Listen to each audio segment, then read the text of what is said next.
Nagbabalik po ang pag-iral ng shear line na magdudulot ng maulang panahon sa ating bansa. Ayon sa Pag-asa, apektado nito ang eastern section ng Southern Luzon at Visayas. Ang shear line ay ang kung saan ang pagsasalubong ng malamig at mainit na hangin. Dito po nabubuo ang makapal na kaulapan na maaaring magdulot ng malalakas na ulan. Bukod po dito, patuloy naman ang pag-iral ngayon ng amihan sa natitirang bahagi ng Luzon.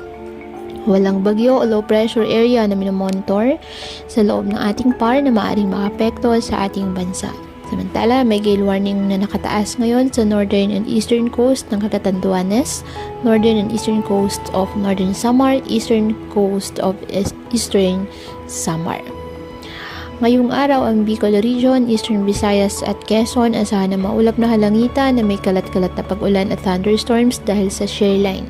Ang Cagayan Valley, Apayao, Kalinga at Aurora asahan din na maulap na halangitan na may mahihinang pag-ulan dahil pa rin sa amihan. Ang Metro Manila at nalalabing bahagi ng Luzon, bahagyang maulap hanggang sa maulap na halangitan with isolated light rains dahil po sa amihan, at ang nalalabing bahagi ng bansa apektado ng easterlies at localized thunderstorms.